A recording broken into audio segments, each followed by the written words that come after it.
Hello students, this is your teacher Manju Patel sir. So in previous classes you all learned about the introduction of trigonometry. So in this class we are going to learn about applications of trigonometry. Applications means uses of trigonometry, where we use trigonometry. So some examples are here. So you all know that highest mountain in the world is Mount Everest. That so during the survey of 1952, the highest mountain in the world was discovered, right? Which is that Mount Everest. From a distance of over 160 kilometers, the peak was observed from 6 different stations. ಅಂದರೆ 160 kilometre ದೂರದಿಂದ Mount ಎವರೆಸ್ಟ್ನ observe ಮಾಡಿ 6 different ಸ್ಟೇಷನ್ಸಿಂದ ಅಂದರೆ ಪ್ಲೇಸಸ್ಸಿಂದ observe ಮಾಡಿ 160 ಕಿಲೋಮೀಟರಿಂದ Mount Everest ಹೈಟನ್ನು ಕಂಡಿಡ್ತಾರೆ using this ಥಿಯೋಡಿಲೈಟ್. ಈ ಇನ್ಸ್ಟ್ರೂಮೆಂಟಿಂದ ಕಂಡಿಡಿದ್ದಾರೆ. ಇನ್ 1850s the peak was named sir George Everest. ಇವ್ರ ಹೆಸರಿಂದನೇ ಅದನ್ನು Mount Everest ಅಂತ ಕರೆದಿರೋದು. Okay, Everest ಅಂದರೆ ಅದು ಹೈಟ್ ಕಂಡಿಡಿದಿರ್ತಕ್ಕಂಥ ಮ್ಯಾಥಮೆಟಿಷಿಯನ್ ಸೈಂಟಿಸ್ಟ್ ಹೆಸರು. We had commission the first use the giant theodolite, ಅಂದರೆ ಇದನ್ನ ಯೂಸ್ ಮಾಡಿ ಹೈಟ್ ಕಂಡಿಡಿದು. The theodolite are now and display in the museum of the survey of India in the Dehradun. So ಈ theodolite Mount ಎವರೆಸ್ಟ್ನ height ಕಂಡಿರ್ತಕ್ಕಂಥ ಥಿಯೋಡಿಲೈಟು ಈ instrument ಎಲ್ಲಿದೆ ಇವಾಗ? Dehradun, survey of India ಡೆಹ್ರಾಡೂನಲ್ಲಿ ಇದೆ. Okay, Dehradun ಎಲ್ಲಿ ಬರುತ್ತೆ? ಉತ್ತರಾಖಂಡ ಸ್ಟೇಟಲ್ಲಿ ಬರುತ್ತೆ. ಓಕೆ, ಸೊ ಇಲ್ಲಿ ನೋಡಿ, ಇಲ್ಲಿ ಸಪೋಸ್ ಪರ್ಸನ್ ಇಲ್ಲಿದ್ದ ಅಂದ್ಕೊಳ್ಳಿ. ಓಕೆ, ಸೊ ಇದು ಆ್ಯಂಗಲ್ ಆಫ್ ಎಲಿವೇಶನ್, ಇದು ಲೈನ್ ಆಫ್ ಸೈಟ್ ಅಂತ ಹೇಳ್ತೀವಿ. ಸೊ ಟಾಪ್ ಆಫ್ ದಿ ಇದನ್ನ ಟಾಪನ್ನು ನೋಡ್ತೀವಲ್ಲ, ಸೊ ಇದು ಕುತುಬ್ ಮಿನಾರು. ಕುತುಬ್ನ ಬಾಟಮ್ ಸ್ಟ್ರೈಟಾಗಿ ನೋಡಿದಾಗ, ನಮ್ಮ ಕಣ್ಣಿಂದ ಸ್ಟ್ರೈಟಾಗಿ ನೋಡಿದಾಗ ಬಾಟಮನ್ನು ನೋಡ್ತೀವಲ್ಲ, ಇದು ಆ್ಯಂಗಲ್ ಆಫ್ ಎಲಿವೇಶನ್ ಅಂತ ಹೇಳ್ತೀವಿ. ಅದರ ಟಾಪನ್ನು ನೋಡಿದಾಗ ಇದನ್ನು ಲೈನ್ ಆಫ್ ಸೈಟ್ ಅಂತ ಹೇಳ್ತೀವಿ. ಓಕೆ, ನಮ್ಮನ್ನ ಕಣ್ಣಿನ ನೇರಕ್ಕೆ ಮತ್ತು ಕಣ್ಣಿನ ಎತ್ತರಕ್ಕೆ ನೋಡಿದಾಗ ಅಲ್ಲಿ ಸಿಗ್ತಕ್ಕಂಥ ಆ್ಯಂಗಲ್ಗೆ ಇದನ್ನೇ, ಈ ಆ್ಯಂಗಲ್ನೇ ನಾವೇನಂತ ಹೇಳ್ತೀವಿ? ಆ್ಯಂಗಲ್ ಆಫ್ ಎಲಿವೇಶನ್ ಅಂತ ಹೇಳ್ತೀವಿ. ಓಕೆ, ಸೊ ಇಲ್ಲಿ ಡೈಗ್ರಾಮೆಟಿಕಲ್ಲಿ ತೊಗೊಂಡಾಗ ಈ ಥರ ತೊಗೊಳ್ತೀವಿ. ಇದಿಷ್ಟು ನಮ್ಮ ಆ್ಯಂಗಲ್ ಆಫ್ ಎಲಿವೇಶನ್ ಅಂತ ಹೇಳ್ತೀವಿ. ಅಂದರೆ ನಮ್ಮ ಕಣ್ಣಿನ ನೇರ ನೋಟಕ್ಕಿಂತ ಎತ್ತರಕ್ಕೆ ನೋಡಿದಾಗ ಅದು ಆ್ಯಂಗಲ್ ಆಫ್ ಎಲಿವೇಶನ್ ಆಗುತ್ತೆ. ಕೆಳಗಡೆ ನೋಡಿದಾಗ, ಸೊ ಇಲ್ಲಿ ನೋಡ್ರಿ, the line of sight is line drawn from the eye and observe to the point in the object viewed by the observer. ಅಂದರೆ ಲೈನ್ ಆಫ್ ಸೈಟ್ ಅಂದ್ರೇನು? ಇಮೇಜನ್ನು ಅಥವಾ ಯಾವುದೋ ಪರ್ಟಿಕ್ಯುಲರ್ ವಸ್ತುನ ಅಬ್ಸರ್ವ್ ಮಾಡಿದಾಗ, ಅಂದರೆ ಅದರ ನೇರ ನೋಟಕ್ಕಿಂತ ಎತ್ತರಕ್ಕಿರಬೇಕು, ಲೈನ್ ಆಫ್ ಸೈಟ್ ಅಂತ ಹೇಳ್ತೀವಿ ಅದಕ್ಕೆ. So the angle of elevation of the point viewed is angle of formed by the line of site with the horizontal when the point being viewed above the horizontal level. So above the horizontal level ಅಂತ ಹೇಳಿದ್ದಾರೆ. So ಅಂದರೆ ನಮ್ಮ ಕಣ್ಣಿಲ್ಲಿದ್ದಾವೆ ಅಂದ್ಕೊಳ್ಳಿ, so ಇದು ನೇರ ನೋಟ ಅಂತ ಹೇಳ್ತೀವಿ, ಆ್ಯಂಗಲ್. ಓಕೆ, ಈಗ ನೇರ ನೋಟಕ್ಕಿಂತ ಹಾರಿಜೆಂಟಲ್ ಲೈನ್ಗಿಂತ ಮೇಲೆ ನೋಡಿದಾಗ ಇದನ್ನು ಆ್ಯಂಗಲ್ ಆಫ್ ಎಲಿವೇಶನ್ ಅಂತ ಹೇಳ್ತೀವಿ ನಾವು. ಓಕೆ, ಸೊ ಇನ್ನೊಂದು ಬರುತ್ತೆ ಆ್ಯಂಗಲ್ ಆಫ್ ಡಿಪ್ರೆಷನ್ ಅಂತ. What is that? Here it is angle of depression ಅಂತ ಇದೆ ನೋಡಿ. So the point of the view object viewed is angle of formed by the line of site with the horizontal when the point is below. ಅದು above ಅಂತ ಹೇಳಿದೆ, ಇದು below ಅಂತ ಹೇಳ್ತಾ ಇದ್ದೀನಿ. ಇಲ್ಲಿ ನೋಡಿ, ಅಂದರೆ ಟಾಪಲ್ಲಿ ನಾವು ಇದು ಹಾರಿಜೆಂಟಲ್ ಲೈನ್ ಅಂದರೆ ನೇರ ನೋಟ.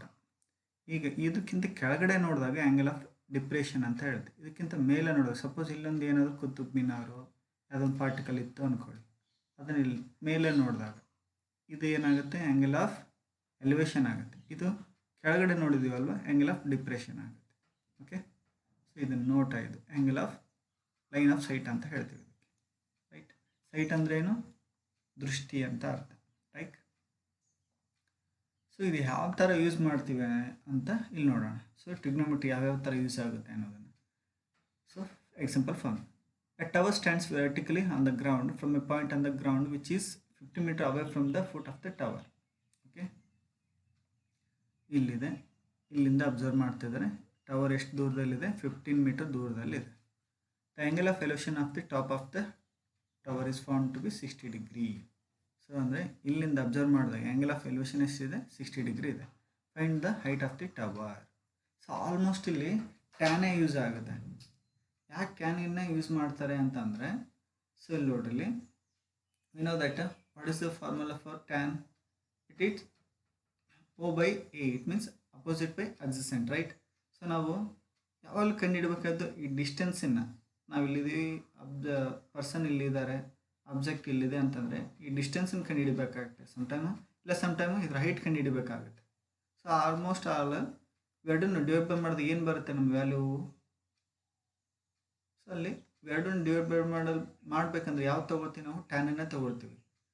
ಸೊ ಸಪೋಸ್ ಇದೆ ಆ್ಯಂಗಲ್ ಎ ಇಲ್ಲಿದೆ ಅಂದ್ಕೊಳ್ಳಿ, ಓಕೆ, ಇಲ್ಲ ಇಲ್ಲಿದೆ ಅಂದ್ಕೊಳ್ಳಿ. ಇದು ಏನಾಗುತ್ತೆ, ಅಪೋಸಿಟ್ ಆಗುತ್ತೆ, ಇದು ಅಡ್ಜಸೆಂಟ್ ಆಗುತ್ತೆ. ಅಪೋಸಿಟ್ ಟು ಅಡ್ಜಸೆಂಟ್ ಎಲ್ಲಿ ಬರುತ್ತೆ, ಟ್ಯಾನಲ್ಲಿ ಬರುತ್ತೆ, ಇಲ್ಲ ಕಾಟಲ್ಲಿ ಬರುತ್ತೆ. ಸೈನ್ ಕಾಸಲ್ಲಿ ಬರೋದಿಲ್ಲ. ಸೈನಲ್ಲಿ ಏನು ಬರುತ್ತೆ ನಮಗೆ, ಅಪೋಸಿಟ್ ಬೈ ಹೈಪೋಟೆನ್ಯೂಸ್ ಬರುತ್ತೆ. ಕಾಸಲ್ಲಿ ಅಡ್ಜಸೆಂಟ್ ಬೈ ಹೈಪೋಟೆನ್ಯೂಸ್ ಬರುತ್ತೆ.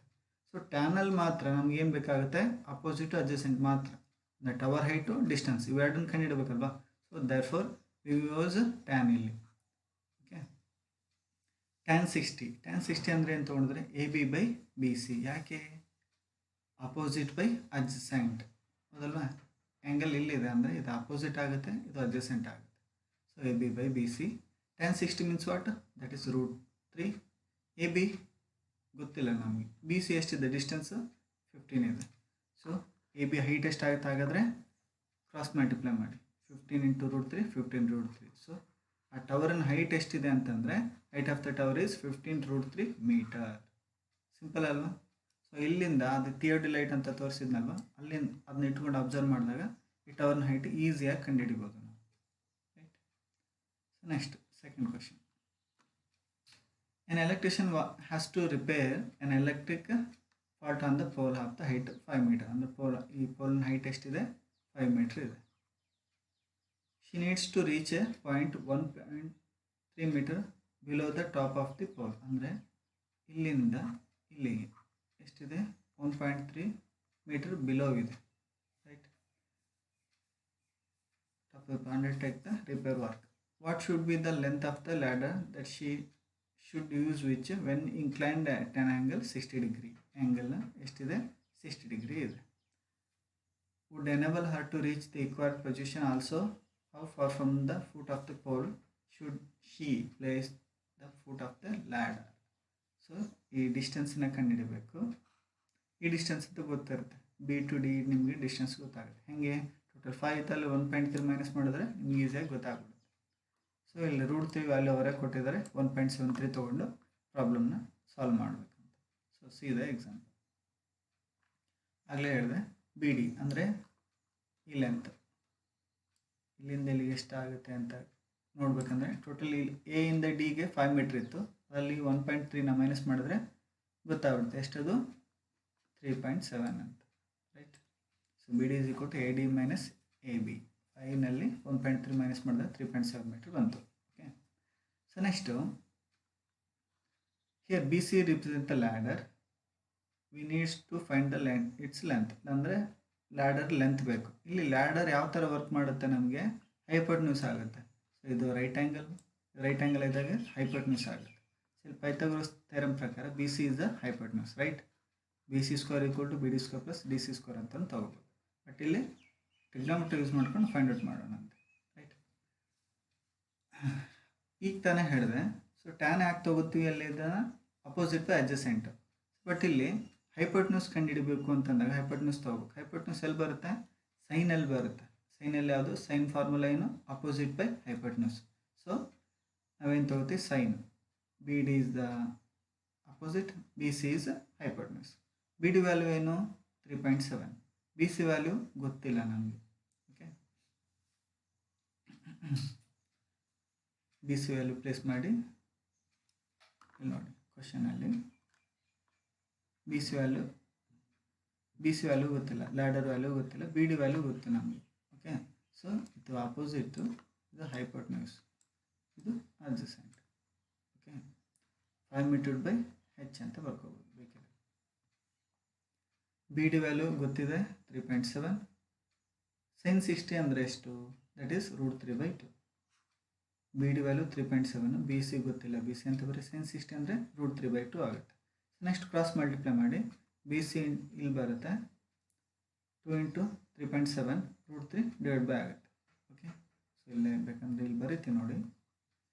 ಸೊ ಕ್ರಾಸ್ ಮಲ್ಟಿಪ್ಲೈ ಮಾಡಿ 2 × 3.7 3.7 × 2 ಬಿ ಸಿ ಕ್ರಾಸ್ ಮಲ್ಟಿಪ್ಲೈ ಮಾಡಿದಾಗ ಇಲ್ಲಿ ಬರುತ್ತೆ. ಸೊ √3 ಇಲ್ಲಿ ಕ್ರಾಸ್ ಮಲ್ಟಿಪ್ಲೈ ಮಾಡಿದಾಗ √3 ಆಗುತ್ತೆ. ಬಿ ಸಿ ಇಲ್ಲಿ ಹೋಗುತ್ತೆ, √3 ಇಲ್ಲಿ ಬರುತ್ತೆ. That is called cross multiplication. ಇನ್ನು ಏನು ಹೇಳ್ತಾರೆ ನೆಕ್ಸ್ಟು 1.7 ಇಂಟು 2 √3 ಅನ್ನು ಏನಂತ ತೊಗೊಂತ ಹೇಳಿದಾರೆ ಅವರು 1.73 ವ್ಯಾಲ್ಯೂ ಅಂತ ತೊಗೊಳಂತ ಹೇಳಿದ್ದಾರೆ. ಸೊ ಕ್ಯಾನ್ಸಲ್ ಮಾಡಿದಾಗ ವ್ಯಾಲ್ಯೂ ಎಷ್ಟು ಬರುತ್ತೆ, ಅಪ್ರಾಕ್ಸಿಮೇಟ್ ಅಂದರೆ ಪಾಯಿಂಟ್ ಇನ್ನೂ ಬರುತ್ತೆ ಅಂತ ಅರ್ಥ. ಅದು 4.28 ಮೀಟ್ರ್ ಬರುತ್ತೆ. ಸೊ ಲ್ಯಾಡರ್ ಏಣಿಯ ಹೈಟ್ ಎಷ್ಟಿದೆ, 4.28 ಮೀಟ್ರ್ ಹೈಟ್ ಇದೆ. Okay, so length of the ladder is 4.28 meter approximately. Okay, next what we have to find, she should place the foot of the ladder at a distance ಅಂದರೆ ಈ distance DC distance ಕಂಡುಹಿಡಬೇಕಾಗಿದೆ. So we find just take cot or tan. so they are taken cot here, DC by BD. cot ಅಂದ್ರೆ ಏನು ಬರುತ್ತೆ ನಮಗೆ, adjacent by hypotenuse ಬರುತ್ತೆ, ಸಾರಿ adjacent by opposite ಬರುತ್ತೆ, right. adjacent ಯಾವುದು ಇಲ್ಲಿ, adjacent to DC ಆಗುತ್ತೆ, opposite to BD ಆಗುತ್ತೆ. ಸೊ ಅದನ್ನೇ ತೊಗೊಂಡಿದ್ದಾರೆ, DC by BD, cot 60. cot 60 ಅಂದರೆ ಎಷ್ಟು, 1/√3. DC ಗೊತ್ತಿಲ್ಲ ನಮಗೆ. BD ಅಂದರೆ ಎಷ್ಟು, ಈಗ ತಾನೇ ಬಂದೆ, ಇಲ್ಲಿ ಬಂತು BD value 3.7. So BD value 3.7 cross multiply ಮಾಡಿದ್ರೆ ಏನಾಗುತ್ತೆ, ಇಲ್ಲಿ ಬರ್ಕೊಂಡು DC by BD value 3.7, 1/√3. 3.7 into 1, 3.7 divided by √3. √3 value ಎಷ್ಟು,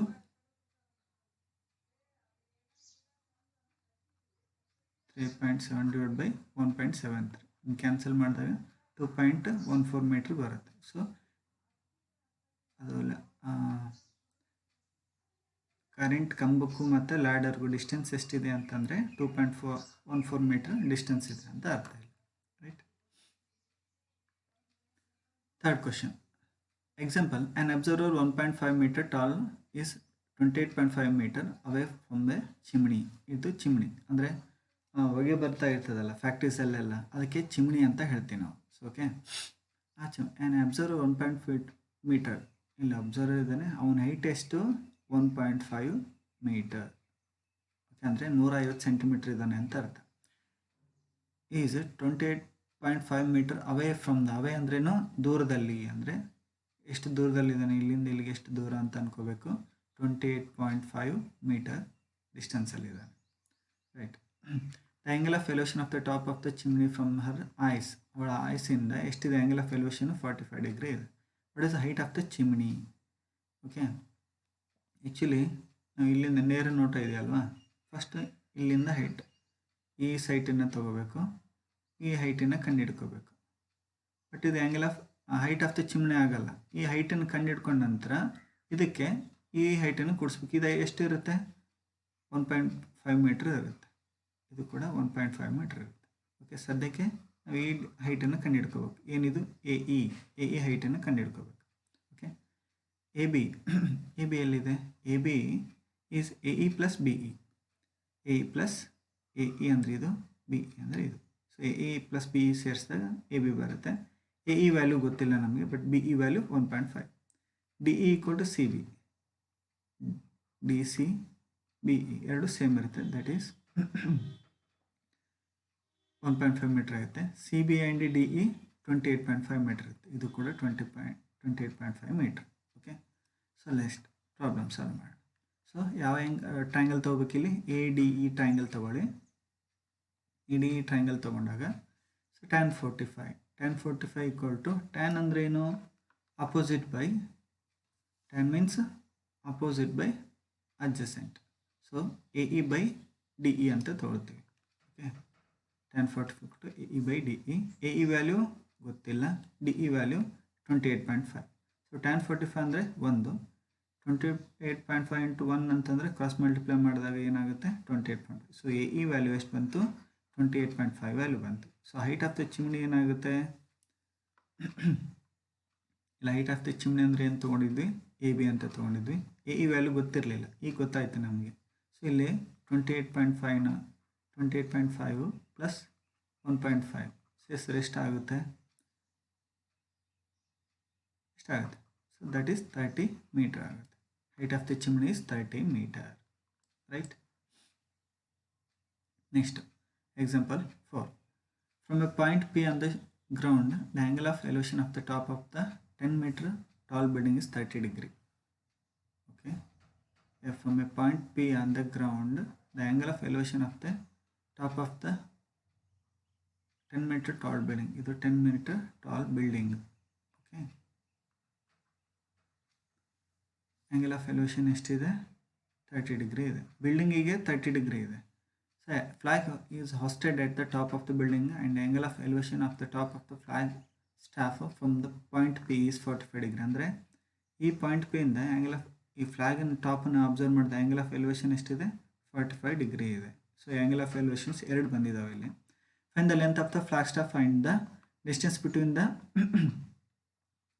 distance of the building from the point P. ಅಂದರೆ ಪಿ ಎ ವ್ಯಾಲ್ಯೂನ ಕಂಡುಹಿಡಬೇಕಂದ್ರೆ ಪಾಯಿಂಟ್ ಪಿ ಇಂದ ಇದು ವಾಲ್ ಎಷ್ಟು ದೂರದಲ್ಲಿದೆ ಅಂತ ಡಿಸ್ಟೆನ್ಸ್ ಕಂಡುಹಿಡಬೇಕು. ನೆಕ್ಸ್ಟ್ ಇನ್ನೊಂದು ಕ್ವಶನ್ ಏನು? Find the length of flag staff. ಅಂದರೆ ಫ್ಲಾಗಿಂದ ಹೈಟ್ ಎಷ್ಟಿದೆ ಅಂತ ಕಂಡುಹಿಡಬೇಕು. ನಮ್ಮದು ಗೋಡೆ ಹೈಟ್ ಗೊತ್ತಿದೆ, ಫ್ಲಾಗಿನ ಹೈಟ್ ಗೊತ್ತಿಲ್ಲ. ಸೊ ಅದನ್ನು ಕಂಡುಹಿಡಬೇಕು. Okay. A B denotes the height of the building. A B ಅನ್ನೋದು ಬಿಲ್ಡಿಂಗ್ನ ಹೈಟನ್ನು ಶೋ ಮಾಡುತ್ತೆ. B D is the flag staff. B D ಏನಿದು? Flag staff. Point P is the given point. Note that there are two right angles. Okay. PAB and PAD. So PAB ಅನ್ನೋದು ಒಂದು right angle. Next PAD ಅನ್ನೋದು ಸಹ ಒಂದು right angle. We are required to find the length of the flag staff. DB and the distance between the building from the point P is PA. ಅಂದರೆ DB and PA ನ ಕಂಡುಹಿಡಬೇಕು. Okay. So tan 30 first ಈ triangle ತಗೊಳ್ಳಿ. ಯಾವುದು? PBA ಟ್ರಯಾಂಗಲ್ನಲ್ಲಿ tan 30 equal to what? Opposite by adjacent. ಅಂದರೆ A B by P A ಆಗುತ್ತೆ. tan 30 means 1/√3. A B value is what? A B is 10 meter. What about A P? We don't know. So cross multiply ಮಾಡಿ. Next A P into 1 A P 10 × √3 10√3. So ಏನಾಯಿತು? Distance ಏನಾಯಿತು? Observe ಪಾಯಿಂಟಿಂದ ವಾಲ್ಗೆ ಎಷ್ಟು distance ಆಯಿತು? 10.√3 ಆಯಿತು. ನಮಗೆ √3 value ಗೊತ್ತಿದೆ. ಎಷ್ಟು? 1.73 ಅಂತ. 1.73 × 10 ಮಾಡಿದಾಗ ಎಷ್ಟು ಬರುತ್ತೆ? 17.32 ಮೀಟರ್. ಅಂದರೆ ಆ ಪಾಯಿಂಟಿಂದ ವಾಲ್ಗೆ ಎಷ್ಟು ಡಿಸ್ಟೆನ್ಸ್ ಇದೆ? 17.32 ಮೀಟರ್ ಇದೆ.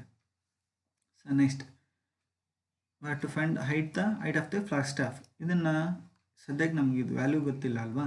ಸೊ ಎಕ್ಸ್ ಅಂತ ತಗೊಳ್ಳೋಣ. ಇದು D B height is X. So D B is equal to X metre. Then A D is equal to A D ಎಷ್ಟಾಗುತ್ತೆ? ಇಲ್ಲಿಂದ ಇಲ್ಲಿಗೆ 10 ಇತ್ತು ಪ್ಲಸ್ ಎಕ್ಸ್, 10 + x ಆಗುತ್ತೆ. So A D height is 10 + x. So tan 45 means total opposite by adjacent. D A by P A ಆಗುತ್ತೆ. Okay. D A means 10 + x, A P means 10√3. ಈಗ ತಾನೇ ಕಂಡುಹಿಡಿದೀವಿ. tan 45 means 1. 10 × √3 10√3 equal to 10 + x. Okay. 10 × √3 ಅಂದರೆ ಎಷ್ಟು ಬರುತ್ತೆ? 1.73 is equal to 10 + x. So ಇದನ್ನು multiply ಮಾಡಿದಾಗ ಎಷ್ಟಾಗುತ್ತೆ? 17.32 is equal to 10 + x. ಸೊ 17.32ನಲ್ಲಿ -10 ಮಾಡಿದಾಗ ಎಷ್ಟು ಬರುತ್ತೆ? ನಮ್ಗೆ ವ್ಯಾಲ್ಯೂ ಸಿಕ್ಬಿಡುತ್ತೆ. That is x equal to 7.32 metre. ಇದೇನಿದು? Height of the flag staff. ಇಲ್ಲಿ ಬಂದಿದೆ ನೋಡಿ. Right. So fifth question.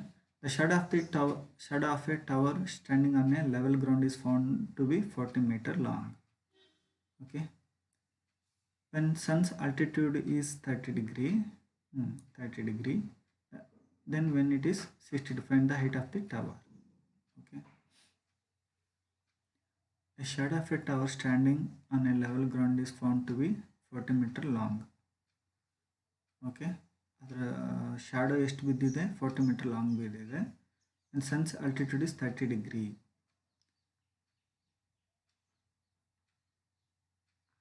ಸನ್ಸ್ದ altitude ಎಷ್ಟು? 30 ಡಿಗ್ರಿಲಿದೆ. ಆ್ಯಂಗಲ್ ಆಫ್ ಎಲಿವೇಷನ್ ಅಂತ ತಗೋಬೇಕಾಯಿತು. ಇರಲಿ. Then when it is 60 degree ಅಂದರೆ ಅಬ್ಸರ್ವ್ ಮಾಡೋಣ. 60 degree ಇದ್ದಾಗ ಎಷ್ಟು ಶಾಡೋ ಇದೆ? 30 degree ಇದ್ದಾಗ ಎಷ್ಟು ಶಾಡೋ ಇದೆ? ಅದರ ಡಿಸ್ಟೆನ್ಸ್ ಎಷ್ಟು? 40 meter ಡಿಸ್ಟೆನ್ಸಲ್ಲಿದೆ. So AB is the tower. AB is the tower ಇಲ್ಲಿ. And BC is the length of the shadow. BC is the length of the shadow. when the sun's altitude is 60 degree, the sun's altitude is 60 degree ಇದ್ದಾಗ BC is the shadow. The angle of elevation of the top of the tower from the tip of the shadow is 60 degree and dB is the length of the shadow. dB is the length of the shadow when the angle of elevation is 30 degree. ಅಂದರೆ ಬೇರೆ ಬೇರೆ ಟೈಮಲ್ಲಿ ಅಂದರೆ 60 degree elevation ನೋಡಿದಾಗ ಎಷ್ಟು shadow ಬಿದ್ದಿದೆ, 30 degree angle of elevation ನೋಡಿದಾಗ shadow ಎಷ್ಟು ಬಿದ್ದಿದೆ ಅದನ್ನ ಫೈಂಡ್ ಔಟ್ ಮಾಡಬೇಕು. Okay, A B is the H meter ಅಂತ ತೊಗೊಳ್ತೀವಿ. ಸೊ ಇದನ್ನು ಹೆಚ್ ಮೀಟರ್ ಅಂತ ತೊಗೊಳ್ಳೋಣ, ಅಂದರೆ ಹೈಟ್ ಅಲ್ವಾ ಇದು. ಸೊ ಅದಕ್ಕಾಗಿ ಬಿ ಸಿ ಎಕ್ಸ್ ಅಂತ ತೊಗೊಳ್ಳೋಣ. Okay, according to the question D B is 40 meter. D B is actually 40 meter. ಇಲ್ಲಿಂದ ಇಲ್ಲಿಗೆ ಎಷ್ಟಿದೆ? 40 ಮೀಟರ್. ಇಷ್ಟೇ ಅಲ್ಲ, ಇಲ್ಲಿಂದ ಇಲ್ಲಿಗೆ 40 ಮೀಟರ್ ಇದೆ. Longer then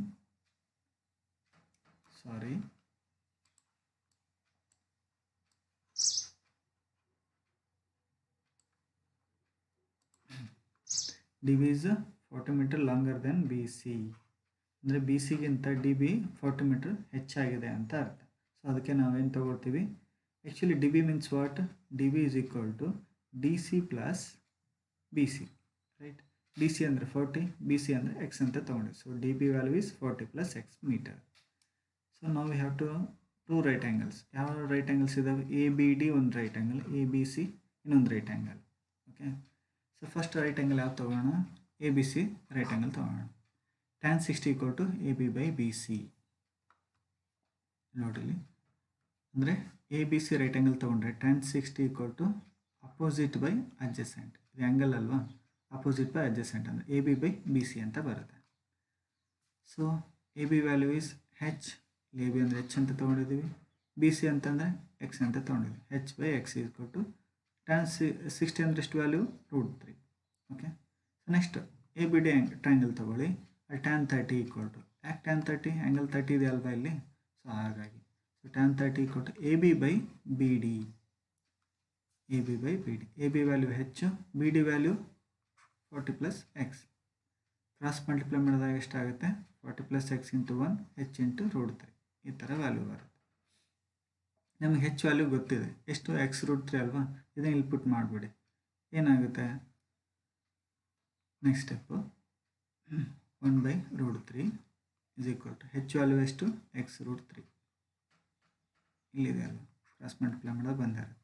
divide by x plus 40. Next cross multiply x plus 40 into 1, that is x plus 40. Next x √3 into √3. So next step x plus 40 is equal to √3 into √3 3 ಆಗುತ್ತೆ. ಯಾಕಂದರೆ √3 √9 ಆಗುತ್ತೆ. √9 ಮೀನ್ಸ್ 3. ಸೊ 3x ಆಗುತ್ತೆ ಇದು. So 40 is equal to 3x minus x. 40 is equal to 2x. Then x equal to 20 ಆಗುತ್ತೆ. ಅದಲ್ಲ 40 by 2 ಆಗುತ್ತೆ, that is 20 ಆಗುತ್ತೆ. So X value ಎಷ್ಟು ಬಂತು? 20 ಬಂತು. ಎಕ್ಸ್ ವ್ಯಾಲ್ಯೂ 20 ಬಂತಂದರೆ ಹೆಚ್ ವ್ಯಾಲ್ಯೂ ಎಷ್ಟಾಗುತ್ತೆ? ಸೊ ಹೆಚ್ ಅಂತಂದರೆ ಏನು ತೊಗೊಂಡಿದ್ವಿ ನಾವು? ಹೆಚ್ ಈಕ್ವಲ್ ಟು ಎಕ್ಸ್ √3 ಅಂತ ತೊಗೊಂಡಿದ್ವಿ ಅಲ್ವಾ? ಸೊ ಹೆಚ್ ವ್ಯಾಲ್ಯೂ ಎಷ್ಟಾಗುತ್ತೆ ಹೇಳಿದ್ರೆ ಎಕ್ಸ್ ವ್ಯಾಲ್ಯೂ 20 ಪುಟ್ ಮಾಡಿ 20 √3 ಆಗುತ್ತೆ, ರೈಟ್? ಹೆಚ್ ವ್ಯಾಲ್ಯೂ 20 ಮಾಡಿದರೆ ಎಕ್ಸ್ ವ್ಯಾಲ್ಯೂ 20. ನಾವೇನು ಕಂಡುಹಿಡಬೇಕಾಗಿತ್ತು? ಹೈಟ್ ಆಫ್ ದಿ ಟವರ್ ಎಷ್ಟಾಯಿತು? 20 √3 ಮೀಟರ್ ಆಯಿತು. ಗೊತ್ತಾಯ್ತಲ್ವಾ? So example 6. ಓಕೆ, 7 ಎಕ್ಸಾಂಪಲ್ಸ್ ಇದ್ದಾವೆ. This is one is 6th one. Angle of depression. Depression ಅಂದ್ರೇನು? ಹಾರಿಜಾಂಟಲ್ ಲೈನ್ಗಿಂತ ಕೆಳಗಡೆ ನೋಡೋದಕ್ಕೆ ಆ್ಯಂಗಲ್ ಆಫ್ ಡಿಪ್ರೆಷನ್ ಅಂತ ಹೇಳ್ತೀವಿ. So top and bottom of the an 8 meter tall building from the top of the multi-storied building. The multi-storied building ಇದು, ಅದರಿಂದ 8 meter tall buildingನ observe ಮಾಡ್ತಾ ಇದ್ವಿ. ಟಾಪಲ್ಲಿ ನೋಡಿದಾಗ ಯಾವ ಆ್ಯಂಗಲ್ ಬಂದಿದೆ? 30 ಡಿಗ್ರಿ ಆ್ಯಂಗಲ್ ಬಂದಿದೆ. ಬಾಟಮಲ್ಲಿ ನೋಡಿದಾಗ 45 ಡಿಗ್ರಿ ಆ್ಯಂಗಲ್ ಬಂದಿದೆ. Especially find the height of the multi-storied building and the distance between the two buildings. So ಇದ್ರ ಬಿಲ್ಡಿಂಗ್ ಹೈಟು 8 ಮೀಟರ್ ಅಂತ ಗೊತ್ತಾಯ್ತು. ಬಟ್ ಡಿ ಸಿ ಅಂದರೆ ಮಲ್ಟಿ-ಸ್ಟೈರ್ಡ್ ಬಿಲ್ಡಿಂಗ್ ಯಾವುದಿಲ್ಲಿ? P C is the multi-storeyed building. ಇದರ height ಕಂಡುಹಿಡಿಬೇಕು ಮತ್ತು ಇದರ distance ಕೂಡ ಕಂಡುಹಿಡಿಬೇಕು. ಓಕೆ, ನೋಡಿ ಇಲ್ಲಿ ನಾನು ಆಕೋ ಲೈನನ್ನು ಅಬ್ಸರ್ವ್ ಮಾಡಿ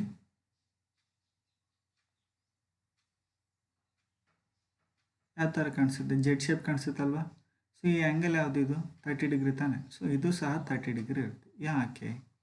because these two are alternative angles. Alternative angles equal ಇರ್ತಾವಲ್ಲ, ಯಾಕಂದರೆ ಇವೆರಡು ಪ್ಯಾರಲಲ್ ಲೈನ್ಸ್ ಥರ ಕಾಣಿಸ್ತವೆ. ಸೊ ಎರಡು 30 ಡಿಗ್ರಿ ಇರುತ್ತೆ. ಅದೇ ಥರ ಇದು 45 ಡಿಗ್ರಿ ಇದೆ ಅಂದರೆ ಇದು ಸಹ 45 ಡಿಗ್ರಿ ಇರುತ್ತೆ. ಬಿಕಾಸ್ ಇವು ಸಹ ಎರಡು ಆಲ್ಟರ್ನೇಟಿವ್ ಆ್ಯಂಗಲ್ಸ್. ಓಕೆ, ಎಕ್ಸ್ಪ್ಲೇನ್ ಮಾಡಿ. B C denotes a multi storeyed building. B C ಏನಿದು multi storeyed building. A B denotes 8 metre tall building. A B ಅನ್ನೋದು 8 metre tall building. You are interested to determine the height of the multi storeyed building.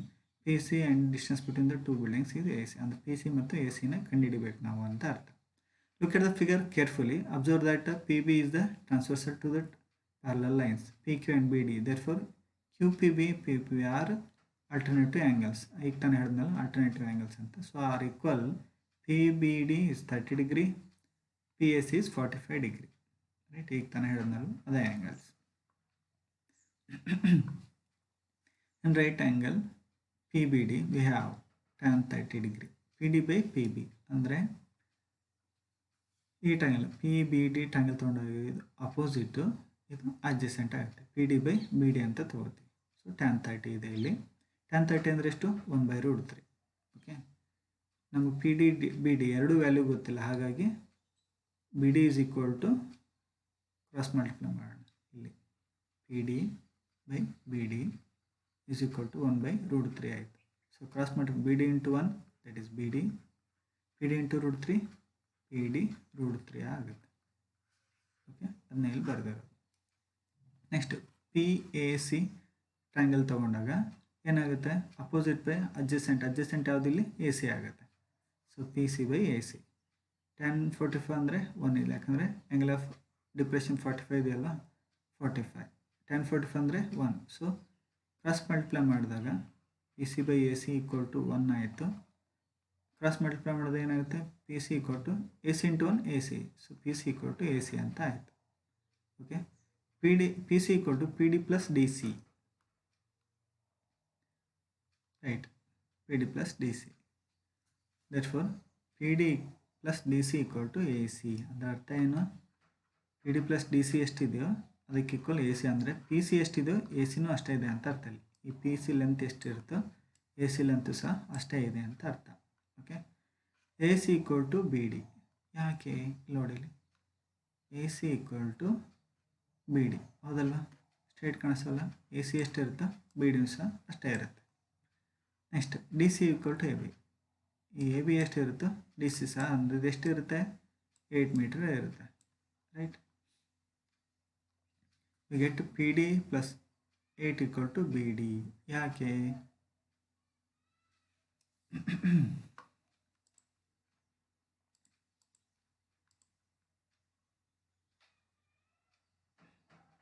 ಇಲ್ಲಿ ನೋಡಿಲಿ, P D plus 8, P D plus 8 ಇದೆ, 8 ಅಲ್ವಾ? P D plus 8 equal to ಎಷ್ಟಾಗುತ್ತೆ? P C ಆಗುತ್ತೆ ಹೌದಲ್ಲ? P D plus D C equal to B D. B D ಯಾಕೆ? So A ಸಿಗೆ B D equal ಇರುತ್ತಲ್ಲ. ಆ್ಯಕ್ಚುಲಿ ಇಲ್ಲಿ ಏನಂತ ತೊಗೋಬೇಕು? P D plus 8 equal to P C ಅಂತ ತೊಗೋಬೇಕು. ಪಿ ಸಿಗೆ ಈಕ್ವಲ್ ಯಾವುದು? A C. ಎ ಸಿಗೆ ಯಾವುದು ಈಕ್ವಲ್ಲು? B D. ಹಾಗಾಗಿ ಇಲ್ಲಿ ಡೈರೆಕ್ಟು ಬಿ ಡಿ ಅಂತ ತೊಗೊಂಡಿದ್ದಾರೆ. ಓಕೆನಾ? ಸೊ ಬಿ ಡಿಗೆ ಯಾವುದು ಈಕ್ವಲ್ ಆಗುತ್ತೆ? ಬಿ ಡಿಗೆ ಇಲ್ಲಿ ಪಿ ಡಿ √3 ಈಕ್ವಲ್ ಇದೆ. So P D √3 value. Okay, ಇಲ್ಲಿ ಫ್ರಮ್ ಬೇಕಂದರೆ 1 ಅಂತ ಕರ್ಕೊಳ್ಳಿ, ಫ್ರಮ್ 1 ಅಂತ ಬರೀರಿ. Okay, next P D plus 8 equal to P D √3 ಆಯಿತು. ಈ ನೆಕ್ಸ್ಟ್ ಸ್ಟೆಪ್ ಏನು ಮಾಡಬೇಕು? ಇದೇನು ಪಿ ಡಿ ಪ್ಲಸ್ 8ಗೆ ಪಿ ಡಿ √3 ಈಕ್ವಲ್ ಆಯಿತು ಅಲ್ವಾ? So P D plus 8 is equal to P D √3. Next ಸ್ಟೆಪ್ಪಲ್ಲಿ 8 ಇಲ್ಲೇ ಇರಲಿ, P D √3 minus P D. So both side P D common ಇದೆ. ಪಿ ಡಿ ಕಾಮನ್ ತೊಗೊಂಡ್ರೆ ಉಳಿಯೋದು √3 ಮೈನಸ್ 1. ಓಕೆ, ಇಲ್ಲಿ ಇಂಟು ಇದೆ, ಅದನ್ನ ಈ ಕಡೆ ತೊಗೊಂಡಾಗ ಏನಾಗುತ್ತೆ? √3 ಮೈನಸ್ 1 ಆಯಿತು. ಇಲ್ಲಿ ಉಳಿಯೋದು ಪಿ ಡಿ ಮಾತ್ರ. ಸೊ ಪಿ ಡಿ ವ್ಯಾಲ್ಯೂ ಏನಾಯಿತು? 8/√3 ಮೈನಸ್ 1 ಆಯಿತು ಹೌದಲ್ಲ? ಈಗ ಬಂದಿದೆ. ಸೊ ನೆಕ್ಸ್ಟ್ ಇದನ್ನು ಕ್ಯಾನ್ಸಲ್ ಮಾಡಬೇಕು. ಮೈನಸ್ ಇದನ್ನು ಡಿನೋಮಿನೇಟರ್ನ ಸಿಂಪ್ಲಿಫೈ ಮಾಡಬೇಕಂದ್ರೆ ಏನು ಮಾಡಬೇಕು? ಇಲ್ಲಿ ಮೈನಸ್ ಇರೋದೇ ಇಲ್ಲಿ ಪ್ಲಸ್ ಪ್ಲಸ್ ತೊಗೋಬೇಕು. ಪ್ಲಸ್ √3 ಇಂಟು ಮಾಡಿದ್ದೀವಲ್ಲ, √3 + 1 ಇಂಟು ಮಾಡಿದೆ, √3 + 1 ಡಿವೈಡ್ ಬೈ ಕೂಡ ಮಾಡಬೇಕು. ಸೊ ಕ್ಯಾನ್ಸಲ್ ಆದರೆ ಮೊದಲಿನ ಟರ್ಮ್ ಬರೋ ಥರ. ಓಕೆ, ಈಗೇನಾಗುತ್ತೆ, √3 + 1 √3 - 1 ಅಂದರೆ a + b a - b formula apply ಆಗುತ್ತೆ. So a + b a - b formula ಅಂದರೆ ಯಾವುದಾಗುತ್ತೆ ಅಲ್ಲಿ ನೋಡಿ, ಇಲ್ಲಿ a² - b² ಅಂದರೆ ಈ ಟರ್ಮ್, ಇದಿಷ್ಟು ಟರ್ಮ್ ಏನಾಗುತ್ತೆ, √3² - 1² ಆಗುತ್ತೆ. √3² ಅಂದರೆ ಸ್ಕ್ವೇರ್ ಕ್ಯಾನ್ಸಲ್ ಆಗುತ್ತೆ, 3 ಬರುತ್ತೆ, 1² ಅಂದರೆ 1 ಬರುತ್ತೆ, 3 - 1 2 ಆಗುತ್ತೆ. ಸೊ ಟೋಟಲಿ ಈ ವ್ಯಾಲ್ಯೂ 2 ಆಯಿತು. 2 4, ಸೊ 4 × √3 + 1 ಈಸ್ ಬರುತ್ತೆ. ಪಿ ಡಿ ವ್ಯಾಲ್ಯೂ ಎಷ್ಟು ಬಂತು, 4 × √3 + 1 ಬಂತು. So height of the multistoreyed building ಎಷ್ಟು ಅಂದರೆ ಪಿ ಡಿ ವ್ಯಾಲ್ಯೂ ಅಷ್ಟೇ ಗೊತ್ತಾಗಿದ್ದು ನಮಗೆ. ಪಿ ಡಿ ವ್ಯಾಲ್ಯೂ ಎಷ್ಟಾಯಿತು, ಈ ತನಕ ಕಂಡಿಡಿದವಲ್ಲ, ಎಷ್ಟು ಬಂತು, 4 ×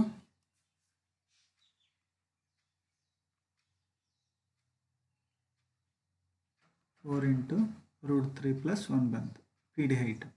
ನಮ್ಗೆ ಹೈಟ್ ಆಫ್ ದಿ ಬಿಲ್ಡಿಂಗ್ ಬೇಕಂದರೆ ಪಿ ಸಿ ಕಂಡುಹಿಡಬೇಕಲ್ವ. ಸೊ ಇಲ್ಲಿಂದ ಇಲ್ಲಿಗೆ ಇಷ್ಟು ಇದೆ, ಇದು 8 ಇದೆ. ಸೊ ಎರಡನ್ನು ಕೂಡಿಸಿದರೆ ಪಿ ಸಿ ಹೈಟ್ ಸಿಗುತ್ತೆ, ಅಂದರೆ ಮಲ್ಟಿಸ್ಟೇಡ್ ಬಿಲ್ಡಿಂಗ್ ಹೈಟ್ ಸಿಗುತ್ತೆ.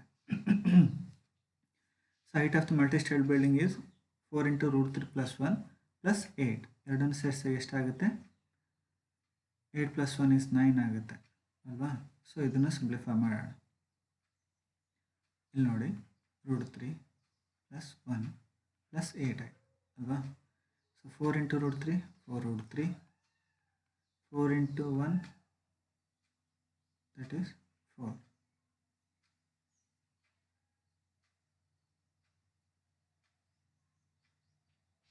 + 8, 4 √3 + 8 + 4 12 ಆಗುತ್ತೆ ಅದಲ್ಲ. ಎರಡರಲ್ಲೂ 4 ಕಾಮನ್ ತಗೊಂಬಿಡಿ, ಉಳಿಯೋದೇನು √3, 4 3 = 12 ಅಲ್ವಾ. ಸೊ ಇಷ್ಟು ಬರುತ್ತೆ ವ್ಯಾಲ್ಯೂ ಅದಲ್ಲ. So distance between the building ಸಹ ಇಷ್ಟೇ ಇರುತ್ತೆ, ಯಾಕಂದರೆ A C value P C ಎರಡು ಈಕ್ವಲ್ ಇತ್ತಲ್ವ. ಬಿಲ್ಡಿಂಗ್ ಎಷ್ಟು ಹೈಟ್ ಇದೆಯೋ ಅಷ್ಟೇ ದೂರದಲ್ಲಿ ಡಿಸ್ಟೆನ್ಸ್ಗೂ ಸಹ ಅಷ್ಟೇ ಇದೆ. ಹಾಗಾಗಿ ಬಿಲ್ಡಿಂಗ್ ಹೈಟು ಮತ್ತು ಡಿಸ್ಟೆನ್ಸ್ ಎರಡು ಸೇಮ್ ವ್ಯಾಲ್ಯೂ ಬರುತ್ತೆ ನಮಗೆ.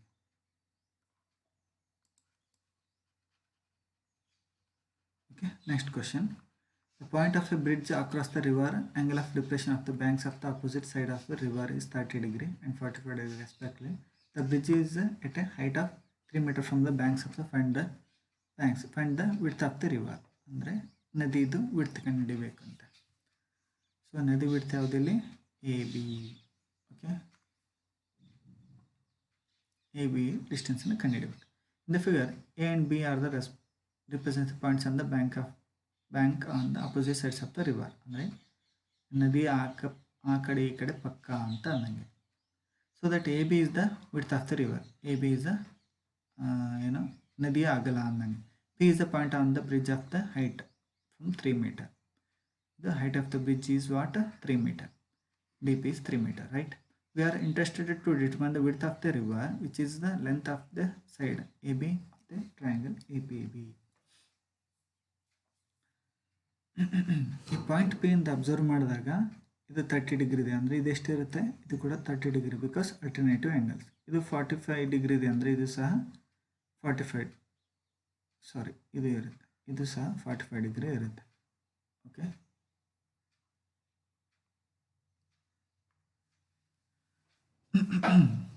AB is equal to AD plus DB. Okay, ಇನ್ನು ಟ್ರಯಾಂಗಲ್ ಎ ಪಿ ಡಿನಲ್ಲಿ ತಗೊಂಡಾಗ ಏನಾಗುತ್ತೆ, ಇದು ಆ್ಯಂಗಲ್ ಆದಾಗ ಇದು opposite by adjacent. Okay, tan 30 equal to PD/AD. Okay, so tan 30 ಅಂದರೆ ಎಷ್ಟು, 1/√3. tan 30 ಅಂದರೆ 1/√3. PD value is 3, AD value you don't know. Cross multiply ಮಾಡಿ, AD × 1 AD, 3 × √3 3√3. So AD value ಎಷ್ಟಾಯಿತು, 3√3 ವ್ಯಾಲ್ಯೂ ಆಯಿತು. Next PBD, angle B 45 degree ಇದೆ. So angle D 45 degree ಇದ್ದಾಗ ಇದ್ರ value ಎಷ್ಟು, ಪಿ ಡಿ ಎಷ್ಟಿರುತ್ತೋ ಬಿ ಡಿನೂ ಅಷ್ಟೇ ಇರುತ್ತೆ. ಸೊ ಇದು 3 ಮೀಟ್ರ್ ಇದೆ ಅಂದರೆ ಇದು ಸಹ 3 ಮೀಟ್ರ್ ಇರುತ್ತೆ. Okay, so P D equal to 3 meter. So A B value ಎಷ್ಟು, ಎ ಬಿ ವ್ಯಾಲ್ಯೂ ಎಷ್ಟು ಅಂತಂದರೆ ಈಗ ತಾನೇ ಬರ್ಕೊಂಡಿದ್ದೀವಿ ನಾವು A D plus D B ಅಂತ ಅಲ್ವಾ. So A B value B D ಎಷ್ಟು 3 ಮೀಟ್ರ್ ಬಂತು. Okay 3 meter. A D value ಎಷ್ಟು ಬಂತು 3√3 ಬಂತು. ಸೊ ಎರಡನ್ನೂ 3 ಕಾಮನ್ ತಗೊಂಡಾಗ 3 × 1 + √3 ಬರುತ್ತೆ. This is our A B. So ನದಿದು ವಿಡ್ತ್ ಎಷ್ಟಿದೆ ಅಂತೇಳಿ 3 × 1 + √3 ಮೀಟ್ರ್ ವಿಡ್ತಿದೆ ಅಂತ ಅರ್ಥ. ಓಕೆ, ಇನ್ನೂ ಪರ್ಟಿಕ್ಯುಲರ್ ಕಂಡುಹಿಡಬೇಕಾಗಿತ್ತು ಅಂದರೆ 3 × 1.73 + 1. ಓಕೆ, 1.73 + 1 ಅಂತಂದರೆ ಎಷ್ಟಾಗುತ್ತೆ 3 × 2.73 + 1 ಆಗುತ್ತೆ. ಸೊ ಇವೆರಡನ್ನು ಮಲ್ಟಿಪ್ಲೈ ಮಾಡಿದಾಗ ಆನ್ಸರ್ ಎಷ್ಟು ಬರುತ್ತೆ 3 × 3 9 21 6 8.19 ಮೀಟರ್ ಅಪ್ರಾಕ್ಸಿಮೇಟ್ಲಿ. ಯಾಕೆ ಅಂತಂದ್ರೆ √3 ವ್ಯಾಲ್ಯೂ ಅಂತಂದರೆ ಎಕ್ಸಾಕ್ಟ್ 1.73 ಅಲ್ಲ, ಸೊ ಅಪ್ರಾಕ್ಸಿಮೇಟ್ ಇದು ಸಹ. ಹಾಗಾಗಿ ನದಿದು ವಿಡ್ತ್ ಎಷ್ಟಾಗುತ್ತೆ 8.19 ಅಪ್ರಾಕ್ಸಿಮೇಟ್ ವ್ಯಾಲ್ಯೂ ಆಗುತ್ತೆ. Okay, so this completes your example questions. Next ವಿಡಿಯೋದಲ್ಲಿ ನಾನು ಎಕ್ಸಸ್ ಕ್ವಶನ್ಸ್ನ ಹೇಳ್ತೇನೆ. Okay, thank you.